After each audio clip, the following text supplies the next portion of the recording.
요한복음 5장 말씀입니다. 요한복음 5장은 표적 이야기가 있고, 그리고 또 그것에 관련된 예수님의 이제 말씀이 함께 기록되어 있습니다.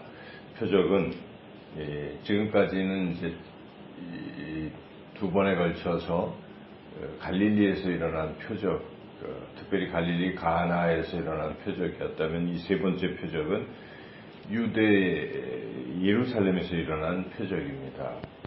그래서 이 예루살렘의 베데스다라는 그 연못에서 일어난 표적입니다.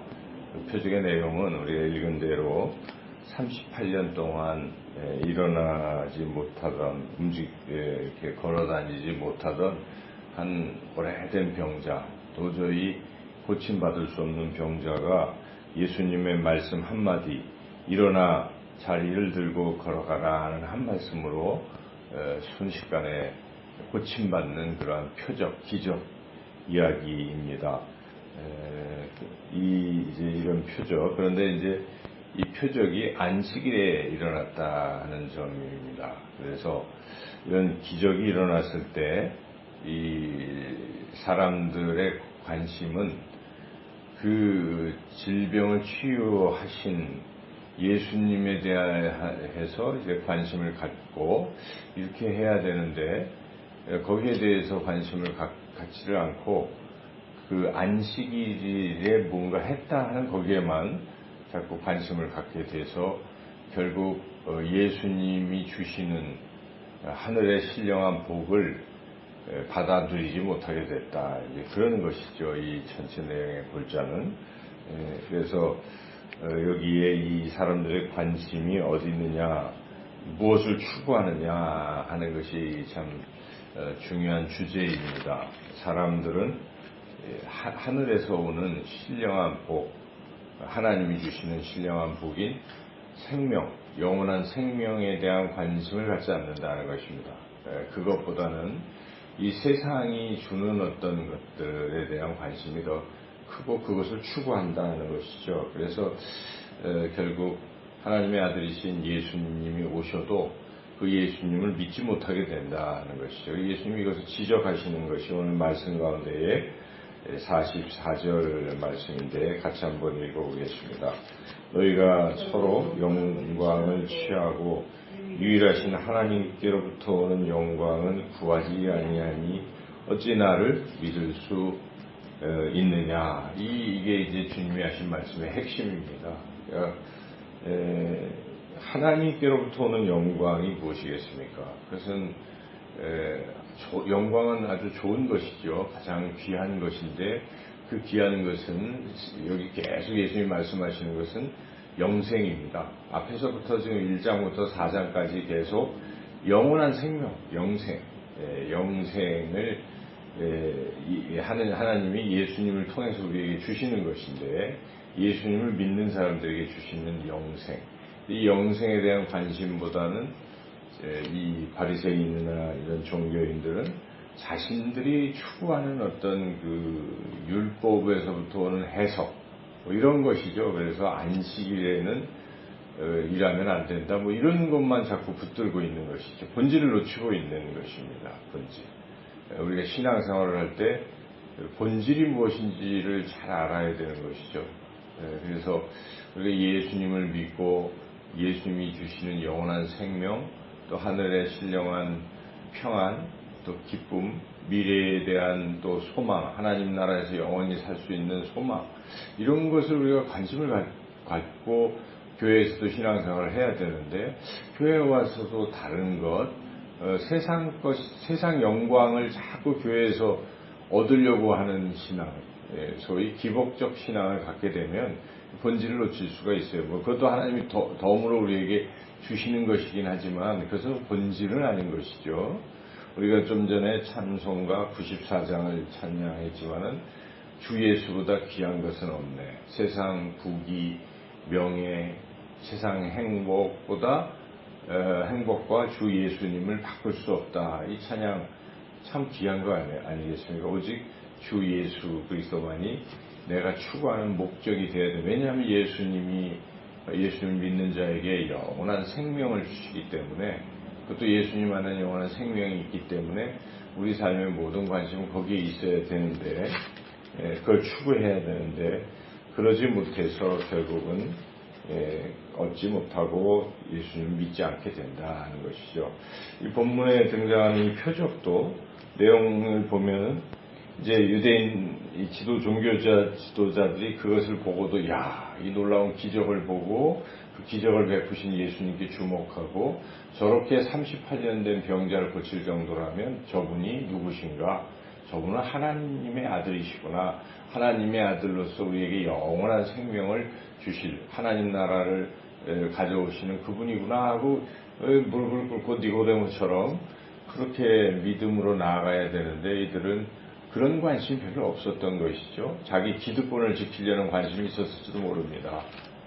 자기네들은 안식일 이거 지키라고 율법에 해석을 하고 그러는데 그것을 지금 정면 배치되는 이런 행동, 안식일에 병을 고치는 이런 일 가지고 이제 시비를 거는 걸 보면 그들이 추구하는 목표가 세상적인 것이라는 걸 우리가 알 수 있어요. 세상의 명예, 또 세상의 힘, 권력, 또 어떤 이런 것이죠. 그리고 여기 병 고침 받은 사람도 조금 좀 문제가 있어 보입니다. 이렇게 병 고침을 받았으면 자기를 고쳐주신 예수님을 따라가든지, 왜 성경에 보면은 막 따라가는 사람들 많잖아요. 바디메오는 눈을 못 보던 그가 보고 나서 예수님을 쫓아가는 것이죠. 이제 그런 어떤 자기 목적이 거기에 있어야 되는데, 이 사람은 고치고 나서도 그가 누군지 모르고 있는 겁니다. 그냥 고치는 것 자체에만 만족하고 있다가, 조금 있다가 그 유대인, 바리새인들이 너 어디서 고쳤니? 안식일에 왜 이 자리를 들고 돌아다니느냐? 안식일에 그러면 안 되는데 하고 이제 그걸 가지고 야단을 치니까, 이제 야단 치는 것에 대한 두려움, 이런 것만 생각하고 있다가 나중에 예수님이 이제는 죄 범하지 말고 좀 똑바로 살아라 이렇게 이제 말씀을 해주시죠. 14절 읽어보겠습니다. 그 후에 예수께서 성전에서 그 사람을 만나 이르시되 보라 네가 나았으니 더 심한 것이 생기지 않게 다시는 죄를 범하지 말라 하시니, 이제 병 고쳐주신 예수님을 잘 알고 이제 그런 신앙의 삶을 잘 살게 권면을 해주셨건만, 이 사람이 나타낸 반응을 보면 예수님을 따라가거나 예수님을 믿거나 이래야 되는데, 자기가 지금 처한 상황을 어떻게든지 면해보려고, 지금 자기는 어떤 상황입니까?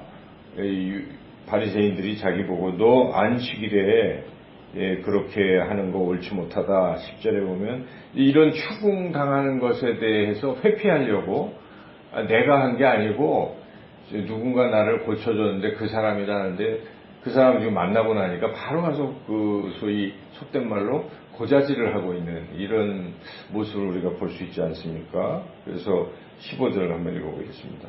그 사람이 유대인들에게 가서 자기를 고친 이는 예수가 아니라, 예수를 일러 바치는 것이죠. 이제 나한테 자꾸 그러지 말고 저쪽하고 해결하라. 그러니까 어찌 보면 감사하고 그분을 믿고 따라가는 이런 형태가 아니라, 이 형태가 아니라 여기 보면은 뭔가 자기 입장에서 자기의 어떤 곤란함을 벗어보려고 가서 고발까지 하는, 이 고발하면은 좋지 않은 거 아니에요? 사실은 자기도 그것 때문에 지금 괴롭힘을 당했는데 자기를 고쳐주는 사람 가서 이름까지 대고 고발까지 하는 이런 모습을 보면, 이 병 고친 사람의 그 삶에 추구하는 목표가 어디 있는가, 목적이 어디 있는가. 그는 단지 자기 입장에서 자기 병 고치고 자기가 편하게 살고 여기에만 관심이 있어요.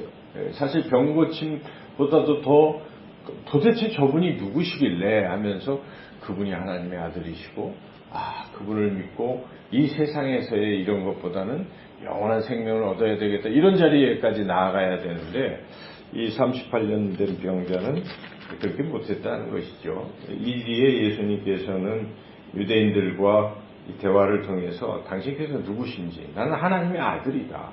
안식일날 이거 하는 거, 하나님이 안식일날 일하시면 아들인 나도 일하는 거야. 이런 거 갖고 문제 삼지 말고 내가 누군지를 알라. 나는 하나님의 아들이다. 하나님이 아버지가 나에게 보여주시고 또 하라고 하신 일을 나는 하고 있는 것이다 하고 나를 믿으라. 나를 믿으면 영원한 생명이 있다. 나는 생명도 있고 또한 경고도 하십니다. 난 심판자이기도 하다. 심판의 권한도 있으니까 나를 믿으라. 이제 이렇게 예수님이 쭉 그 말씀을 길게 설교를 또 하시는 거예요. 우리가 이 한 절 한 절은 참으로 의미가 있고 은혜가 되는 내용들이에요. 우리가 깊이 묵상해야 될 이런 부분들인데 이걸 통해서 나타나는 결론은 무엇입니까? 예수님께서 하나님의 아들이시다 하는 것입니다. 그래서 예수님께서는 나를 증언하는 요한이 세례 요한이 나를 증언하는데 그거 별거 아니다. 예수님 말씀하시는 것입니다.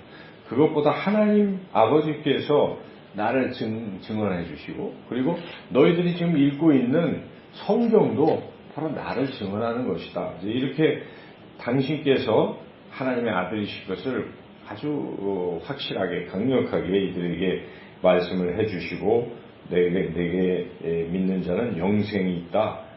그런데 왜 안 믿느냐 이런 말씀하시는 것이죠. 그러면서 너희들이 믿지 않는 근본적인 이유는 너희들이 인생의 목적을 어디에 두느냐에 달려있다. 무엇을 구하느냐 하는 것입니다. 세상의 영광을 구하느냐 아니면 하나님이 주시는 그 영광, 영생의 그런 것을 하늘의 신령한 복을 구하느냐라고 말씀하시는 것이죠. 그래서 여기 아까 읽었지만 44절 말씀 다시 한번 읽어보겠습니다. 너희가 서로 영광을 취하고 유일하신 하나님께로부터 오는 영광은 구하지 아니하니 어찌 나를 믿을 수 있느냐. 오늘 이 말씀을 우리가 깊이 생각하며 나는 무엇을 구하며 살고 있는가? 나는 어떤 영광을 구하며 살고 있는가? 세상의 영광인가? 세상 사람들의 칭찬인가? 세상 사람들의 어떤 평가인가? 거기에 너무 연연해하면 우리가 바른 삶을 살 수가 없습니다. 하나님은 나를 어떻게 보시는가? 하나님에 대한 관심, 하나님이 나를 어떻게 보시는가, 그리고 하나님이 주시는 것, 세상이 주는 것과 우리가 비교해봐야 돼요. 하나님이 주시는 것은 영원한 것입니다. 세상에 알 수 없는 영원하고 완전한 것들이죠. 이 기쁨도 세상이 주는 일시적 쾌락이 아니라 하나님이 주시는 이 기쁨은 영원한 것이고 완전한 것입니다. 이 소망도 우리가 이 세상에서 다음 내년 또 5년 뒤에 나는 무엇을 이런 그러한 짤막짤막한 소망이 아니라 영원한 소망인 것이죠. 변치 않는 하나님이 내게 주실 장차 하나님 나라에 갔을 때 하나님 앞에 섰을 때 내게 주실 그 영광을 우리가 깊이 묵상한다면 이 세상에 덧없는 것들에 너무 매일 필요가 없습니다. 우리는 참 안타까운 소식을 어제 저는 접하면서 마음이 참 아프더라고요. 그분의 삶은 젊은 시절부터 민주화를 위해서 투옥이 되고 그러면서 결혼해서 자식도 갖지 못하고 그런 나이 들어서 결혼하고 이런 상황들이 있어서 오직 또 이 생활 자체도 제가 이렇게 읽어보니까 다른 구두 한 켤레 그리고 옷도 아빠 이런 데에 이렇게 헌옷 같은 거 주워다 입고 그냥 그렇게 자식도 없고 그가 바라는 게 무엇이었겠습니까? 정의에 대한 이런 생각을 가지고 한평생을 사신 것이죠. 그러다가 그 정의에 대한 것이 잘 마지막에 그런 불명예스러운 그 일도 따지고 보면 일어날 수 있는 일이었는데 그를 처리를 잘못한 것으로 그런데 그 명예를 위해서 그가 이제 생명을 던진 것이죠. 참 삶 자체가 훌륭하다는 생각이 들고 안타깝다는 생각이 드는데, 근데 저는 한 번 더 깊이 우리가 생각해 본다면 무엇을 추구하면서 사는가? 세상적인 그런 거 참 중요한 것이죠. 결국 신앙도 거기에 다 연결이 돼 있긴 하지만 한 번 더 우리가 깊이 생각해 볼 필요가 있습니다. 우리의 목적은 하나님이신 것이죠. 그래서 하나님이 주시는 어떤 그런 것들을 생각하고 판단하고 결정했으면 하는 아쉬움이 있어요. 그래서 우리 신앙에서도 어떤 일을 만나더라도 본질을 잊어버리지 마시고 내가 추구하는 것, 하나님이 주시는 영광을 추구하시고 세상이 주는 영광에 너무 취하지 마시기를 주님의 이름으로 축원합니다.